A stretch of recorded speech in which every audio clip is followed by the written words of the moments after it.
The problem with the tax code and health insurance is that the government allows employers to provide health insurance to their employees on a tax-free basis, where the money comes out before tax.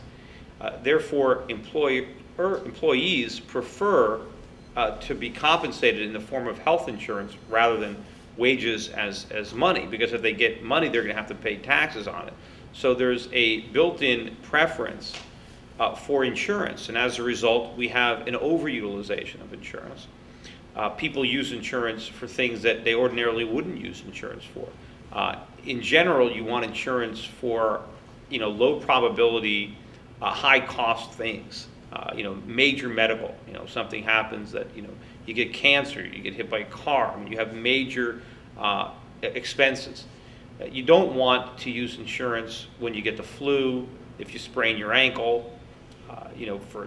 These are things that are routine medical care that people should have ample savings to pay for. But because of the tax code, they would rather have a very low deductible policy where they have these low copays because they perceive it as something they're getting without a tax.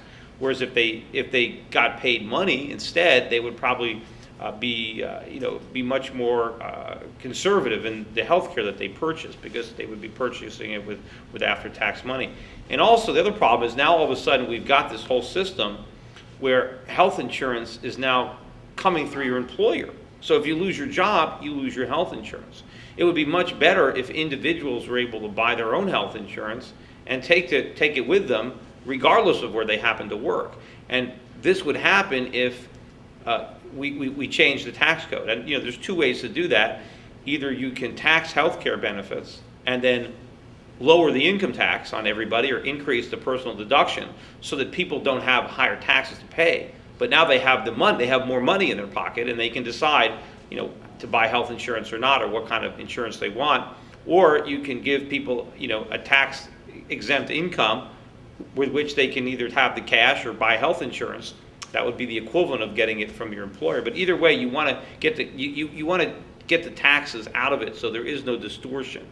And then if that happens, and of course if you get the government to stop the states from making it illegal for individuals to shop throughout the country for insurance, instead of just allowing certain insurance companies to offer insurance within the state. If you had a lot of companies competing for business and you had Americans buying their own health insurance, then we wouldn't have the cost running out of control.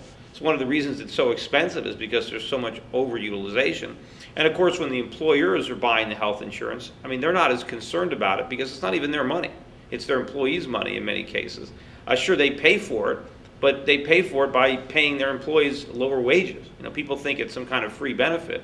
But if your employer is going to provide you health insurance, that means he has to take it out of the wages that he would have paid you if he wasn't paying you health insurance. And of course, the health insurance costs go up. I have insurance for my employees, and the costs are up, I think, 16% this year. Every year they go up, 10 to 20%.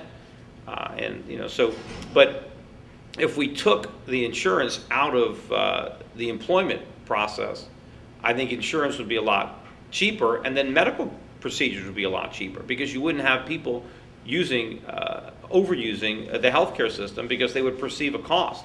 Right now, when you have people with insurance for everything, they don't really care if the third party is paying for it. No one really cares what it costs. But if the individual is paying for it himself, and if taxes were lower because you got rid of that preference, he'd have more money to afford it.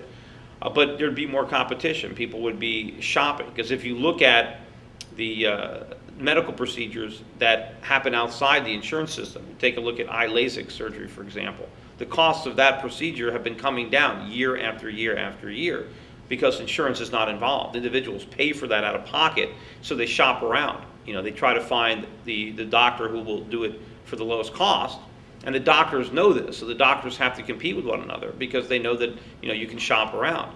You'll see the same thing in other procedures like cosmetic surgery, where costs are flat to falling over time, because again, in general, you can't get insurance to cover cosmetic surgery. There are some rare circumstances, but in most cases, if you're going to get breast implants, you're going to pay for them.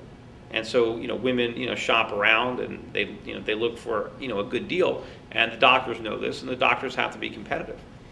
So the more that we can introduce market forces back into the healthcare system, and the more we can get the government out of it, the less expensive healthcare is going to be. I mean, it's not an accident that healthcare costs are rising at such a rapid rate. It's because the government is involved. I mean, everything the government is involved in, you have costs running out of control. Look at the education.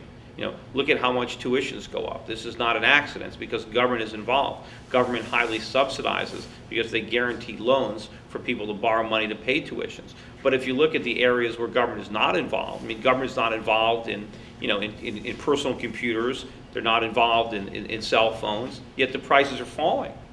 If the government was involved, the prices wouldn't be falling. I mean, they can easily rationalize it by saying, well, of course computer prices are going up. Look how much more sophisticated they are. Look how much more powerful they are. How could the prices not go up? They make the same arguments with education or health insurance. Well, they say health insurance, well, it's so much more complicated. We have so much better procedures. If there was no government involved, I'm sure healthcare costs would be falling. Just like other costs are falling in the economy, because the free market is the best mechanism for driving costs down. I mean, that's what happens. The only reason that prices don't fall sometimes is because the government creates a lot of inflation. But absent government-created inflation, markets are going to drive costs down. And it would be no different for healthcare if we simply let the market function and got the government out of the way. Unfortunately, what we're doing now is we're getting the government more involved. And so we're just going to exacerbate this situation where we're going to drive healthcare costs even further by increased government involvement, and ultimately we're going to drive quality a lot lower.